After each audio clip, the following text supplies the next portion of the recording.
Se remettre au sport est souvent en première ligne des bonnes résolutions de début d'année. Mais comment faire quand notre corps est usé par la maladie ou le poids des années? Eh bien pour cela, il existe l'activité physique adaptée. Bonjour Camille Lamballe-Froger. Bonjour. Alors vous êtes gérante du CAPAS et ingénieure en activité physique adaptée et santé au Mans. Peut-être déjà, première question, expliquer ou définir ce qui se cache derrière le terme d'activité physique adaptée. Alors, l'activité physique adaptée, c'est une pratique qui permet à tous de favoriser des comportements de santé actifs, de limiter la sédentarité. Et donc, en fait, le principe est de pouvoir permettre à tous de faire de l'activité physique. Et la notion adaptée s'explique dans le sens où tout le monde peut faire de l'activité physique en adaptant en fonction des restrictions éventuelles qui peuvent être liées à des pathologies, à un handicap, à une avancée en âge, à un surpoids. Multiples raisons peuvent entraîner des restrictions à la pratique et l'objectif de l'activité physique adaptée, c'est de permettre de pouvoir pratiquer malgré ces restrictions en toute sécurité. Avec du coup des séances qui sont propres et adaptées à chaque personne qui participe et qui s'inscrit en fait. C'est ça. En fait, l'ensemble des professionnels qui encadrent des séances d'activité physique adaptée sont formés aux différentes pathologies ou à la plupart des pathologies que l'on peut retrouver et donc sont formés pour pouvoir permettre de pratiquer en toute sécurité à ses adhérents et notamment du coup en individualisant ou en personnalisant certains exercices ou certaines séances pour répondre au mieux aux besoins de chacun. Quand vous parlez de pathologie, qu'est-ce que vous entendez par là finalement? Alors, pathologie, c'est vraiment un terme très général et vraiment multiple. En fait, aujourd'hui, il faut savoir que l'activité physique adaptée peut être pratiquée suite à une prescription sur ordonnance d'un médecin. Et le médecin peut prescrire donc cette activité physique adaptée pour des personnes qui sont atteintes d'affections de longue durée, donc ALD. Donc, il y a toute une liste d'affections de longue durée qui sont reconnues, pouvant être prescrites et pouvant permettre la prescription de l'activité physique adaptée et pour toutes les maladies chroniques reconnues.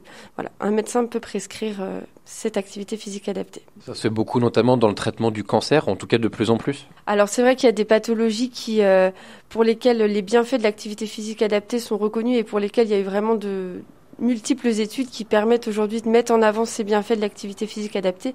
Le cancer en fait partie, l'obésité, le diabète.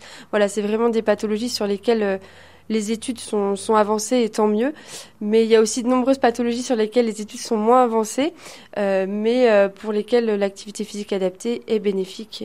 Est-ce que ça peut aussi correspondre à un public de personnes, on va dire, âgées, qui n'ont plus forcément les capacités de faire du sport en tant que tel, mais qui ont tout de même envie de garder cette petite approche-là et cette petite touche sportive pour elles? Tout à fait. Il n'y a pas besoin d'être malade pour faire de l'activité physique adaptée.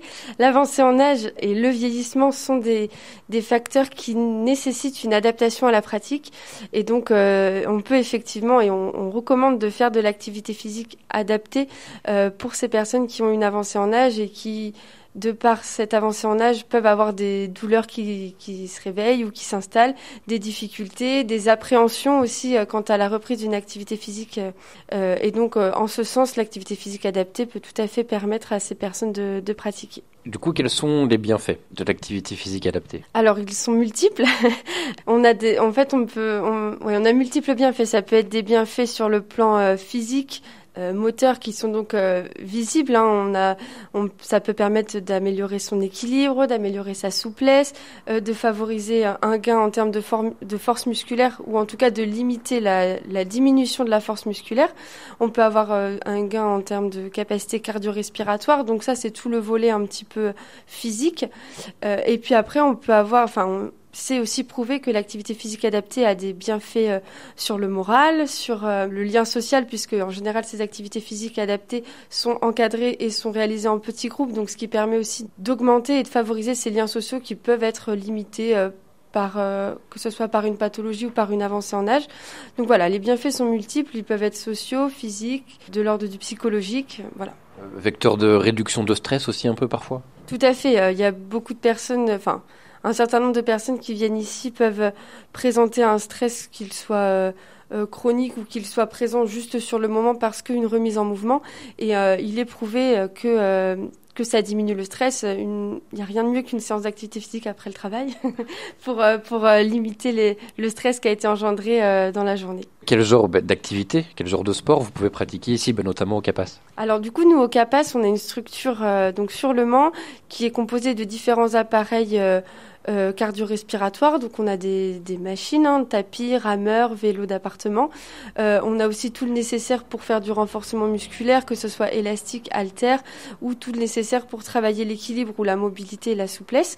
Donc les séances que l'on propose, ce sont des séances en intérieur de renforcement musculaire, et ce sont des séances qui sont incluses dans des programmes qui sont personnalisés. Chez nous, l'ensemble ou la grande majorité des personnes qui viennent font des séances individualisées et personnalisées. Donc, c'est-à-dire que grâce à un bilan qui est réalisé en tout début de prise en charge, on crée des séances sur mesure pour les personnes pour répondre au mieux à leurs objectifs et leurs besoins. Et ces séances sont réalisées au sein d'un petit groupe de 6 personnes où chacune des personnes du groupe fait la séance qu'on lui a prévue.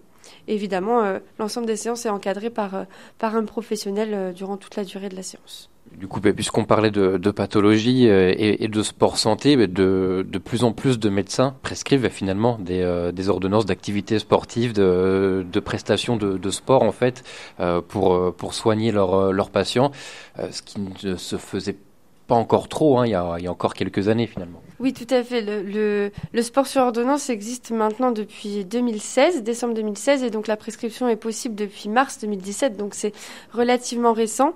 De plus en plus de médecins, et c'est tant mieux, sont au courant de cette possibilité de prescription et le font. Il y a malheureusement encore un certain nombre de médecins qui sont pas ou peu au courant que ça existe et qui sont pas ou peu au courant de comment faire pour prescrire.